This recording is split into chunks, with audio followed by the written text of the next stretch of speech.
আল্লাহ কয় শুন, আমার দেওয়ার সময়, আমার দেওয়ার সময়, আমার দেওয়ার সময়, আমি দিছি তোরে সময়, আমারে দিবি, দিলি না। তুই কি বন্দা মনে করছো আমি ছাইরা দিব? মালাকুল মউত আজরাইল বলে, আমি মানুষের সঙ্গে দৈনিক কয়েকবার দেখা সাক্ষাৎ করি, তার ছবি এবং তার ঠিকানা নিয়ে তার সামনে হাজির হই, শুধু সময়ে মিল নাই তাই তারে ধরি না। কিন্তু বান্দারে প্রতিদিন তোমারে কবরে ডাকে, প্রতিদিন আজরাইল সাক্ষাৎ করে। কেন সাক্ষাৎ করে? মানুষের হায়াত, মানুষের সময় সবগুলা লিপিবদ্ধ আছে, সব ডিটেলস মালাকুল মউতের কাছে আছে। সময়ের সঙ্গে শুধু মিল নেই। একদিন আপনি আমার এই চলন্ত গাড়ি একদিন যে কোনো এক স্টেশনে থেমে যাবে, সেদিন আর অজুহাত চলবে না যে আমার সময় নাই। আল্লাহ কয় আমি সময় দিয়ে পাঠাইছিলাম। খেলাতে সময় দিলি, চাকরিতে সময় দিলি, আড্ডাতে সময় দিলি, বন্ধু বান্ধবরে সময় দিলি, সময় দিলি না শুধু আমি আল্লাহরে। আমার যুবক ভাইরা, তাই আমাদের শেষ স্টেশনে যাওয়ার আগে নিজের শুধরানোর দরকার আছে না নাই? স্টেশনে যাওয়ার আগে নিজের পরিবর্তন করা দরকার। আল্লাহর প্রতি যদি বন্দার ভালোবাসার মহব্বত থাকে, ওই বন্দা কোনোদিন মরণকে ভয় পায় না। কেন পায় না? তার মনের মধ্যে যে আমি আল্লাহর সঙ্গে সাক্ষাৎ করব, আল্লাহর দিদারের জন্য পাগল থাকে। যারা গুনাহ করে বেশি, যারা নাফরমানি করে বেশি, তারা মরতে চায় না। কথা বুঝেন? যারা দেখবেন গুনাহগার বেশি, অতিরিক্ত আমরা গুনাহ করি, যেন আমরা মরতে চাই না, আমরা বাঁচতে চাই, কারণ আমরা জানি মরলে সাইজ করে। এই জন্য মানুষ মরতে চায় না। রে সাহাবীরা কেন মরতে চাইতো? তারা শাহাদাত বরণ করতে চাইতো, তারা যুদ্ধের ময়দানে যাইতো। এমনকি ছোট ছোট বাচ্চারা বলতো, আল্লাহর পয়গম্বর আমারে যুদ্ধের ময়দানে নিয়ে যাও। যাদের যুদ্ধের বয়স হয় নাই, তারাও নবীর কাছে বলতো, পয়গম্বর আমাদেরকে যুদ্ধের ময়দানে নিয়ে যান। কারণ তারাও জানতো শাহাদাত বরণ করলে আল্লাহর তরি জান্নাতের আর কোনো সমস্যা নাই, আমরা আল্লাহর মেহমান হতে পারব। এই জন্য সাহাবায়ে কেরামরা জীবন দিতে প্রস্তুত ছিল। রে জীবন দিতে প্রস্তুত ছিল, কারণ তারা গুনাহ করত কম, আল্লাহর দিদারের অপেক্ষা করত। আজকে মানুষ মরতে চায় না, তার কারণ হলো নাফরমানি। মরতে চায় না। মুসলমান যেদিন মরণকে ভয় পাওয়া শুরু করছে, সেদিন মুসলমানের উপরে রাজত্ব করে বেঈমানরা। আর যেই সময় মুসলমানরা মরণকে ভয় পাইত না, সমস্ত বেঈমানরা মুসলমানের তর্জন গর্জনে কাঁপতে থাকত। কথা হয় না, সময় দেওয়া হবে না।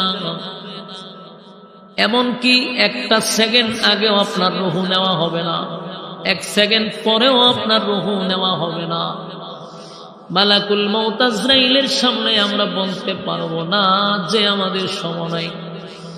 আল্লাহ বলেন, বান্দারে অল্প পুঁজি দিয়ে আমি পাঠাইছি, মুনাফা আমাদের অসীম দরকার। কারণ অল্প সময় দুনিয়ার জমিনে আইসা পরকাল ভুলে গেলাম, আমাদেরকে আরেকবার আল্লাহ দাঁড় করাবে সেটাও ভুলে গেলাম। আল্লাহ যে মালিক ইয়াউমিদ্দিন, বিচারক হবেন, শেষ বিচারক, ইনসাফের বিচার করবে সেটাও ভুলে গেছি। আল্লাহ বলে, বান্দা একবার চিন্তা করে দেখ, আমি আল্লাহ তোরে কত দয়া মায়া করে দুনিয়ায় পাঠাইছি, কতটা নিয়ামত তোরে দিলাম, তোরে সুযোগ সুবিধাও কম দিলাম না। সমস্ত সুযোগ সুবিধা দিয়া বন্দারে পাঠাইছি যেন তোরা নেক আমল করস। আজকের এই মাহফিলটাতে বসছেন, এটাও নেক আমল। আমাদের নেকির বেশি প্রয়োজন, বেশি প্রয়োজন। দুনিয়াতে যেমন টাকা ছাড়া কোনো দাম নাই, পরকালে নেকি ছাড়া কোনো দাম নাই। যার যত নেকি বেশি, তার মূল্যায়ন তত বেশি। সুবহানাল্লাহ। এই যে মাহফিল আপনারা বসছেন, রাস্তাঘাটে কিন্তু আরো কিছু লোক আছে যারা অনর্থক সময় নষ্ট করতেছে, আরো কিছু লোক আছে ঘরে বসে আছে, কেউ আড্ডাতে আছে, কেউ গল্পতে আছে, কিন্তু এদের মাঝখান থেকে মালিক আপনি আমারে পছন্দ করে ভালোবেসে এখানে বসায় রাখছে। সুবহানাল্লাহ। এটা লক্ষণ কিন্তু ভালো, এটা লক্ষণ ভালো। কারণ আল্লাহর নবী বলেন, আল্লাহ যারে ভালোবাসে, আল্লাহ যার কল্যাণ চায়, তারে দিয়ে আল্লাহ দ্বীনের কাজ করায়। আপনার এলাকাতে সুবহানাল্লাহ আছে? কথাটার গুরুত্ব বুঝেননি? আল্লাহ যার কল্যাণ চায়, তারে দিয়ে আল্লাহ দ্বীনের কাজ করায়। সাধারণ কথা। আল্লাহ যদি আপনার কল্যাণ না চাইতো, তাহলে প্যান্ডেলের ভিতরে আপনাকে বসায় রাখতো না।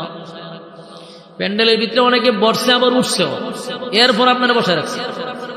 তার মানে আল্লাহ আপনার কল্যাণ চায়, তাই নেক কাজে আপনারে বসায় রাখছে। বান্দার যখন ভালো চায়, মালিক তারে দিয়া নেক কাজ করায়। সুবহানাল্লাহ। এই জন্য সবার কপালে কিন্তু ভালো কাজ করা কিন্তু জুটে না। বাস্তব না বাস্তব? দেখবেন দুইজন ব্যবসায়ী কাছাকাছি ব্যবসা করে, এক ব্যবসায়ী আজান দিলে দোকান বন্ধ করে গিয়ে নামাজে চলে যায়, আর এক ব্যবসায়ীটা 24 ঘন্টা খুলে রাখে। বাস্তব না বাস্তব? তার মানে সবাই চাইলেই ভালো কাজ করতে পারে না। আল্লাহ যারে ভালোবাসে রে, ওই বান্দাকে আল্লাহ দ্বীনের কাজ করার, ভালো কাজ করার সুযোগ করে দেয়, যেমন আপনারে কইরা দিছে। কিন্তু এখন এই নিয়ামত ধইরা রাখার দরকার আছে না নাই? মাঝে মধ্যে শয়তানে কয়েকটার ওয়াসওয়াসা দেখে উঠে আবার যায়, আবার বুঝতে হবে শয়তান ওয়াসওয়াসা দেয়। বৈশাখ টাকাটাই হলো আপনি সাকসেস, ওইটা যাওয়াটা শয়তান সাকসেস। যেন একটু দিলের কান লাগায় শুনি, কুল্লু নাফসিন বিমা কাসাবাত রাহিনা। প্রত্যেকটা মানুষ আমি আল্লাহর সামনে দাঁড়াবে এবং পাই পাই করে হিসাব দিতে হবে। আমি যে তোমাকে হায়াত দিলাম, এই হায়াতটা কোন কাজে ব্যয় করছ, কোন দিকে সময় নষ্ট করছ, সবগুলার হিসাব দিতে হবে। মানুষের 3টা কাল আছে রে, একটা হলো শিশুকাল, একটা হলো যৌবনকাল, একটা হলো বৃদ্ধকাল। আল্লাহ বলেন 2টা কাল আমি মাইনাস করে দিব, কিন্তু একটা কালের হিসাব আমারে তোমরা দিতেই হবে। বলুন মাইনাস করবে কয় কাল, হিসাব নিব কয় কালে? আল্লাহ বলেন 2টা কাল আমি মাইনাস করে দিব, একটা কালের হিসাব নিব। ওই কালটার নাম হল যৌবন কাল। কি কাল? যৌবন কালের হিসাব নিব আল্লাহ। আমার যুবক ভাইয়েরা, কোন রাস্তায় সময় ব্যয় করলাম, এগুলার হিসাব কিন্তু আল্লাহ নিবে। তাই আল্লাহ বলেন, বান্দারে যৌবন কাল দিলাম আমি আল্লাহ, যৌবন পাইয়া মন গড়া জিন্দিগি চালাইনি, যেমনে মনে চাই এমনি চললি। ঘন্টার পর ঘন্টা বন্দা বন্ধুদের নিয়ে আড্ডা মারে, ঘন্টার পর ঘন্টা বন্ধু খেলাধুলায় ব্যস্ত থাকে, ঘন্টার পর ঘন্টা এক গুনাহের কাজে লিপ্ত থাকে। 24টা ঘন্টার ভিতরে বন্দা একটা ঘন্টাও পায় না যে আল্লাহরে দিবে। বাস্তব না বাস্তব?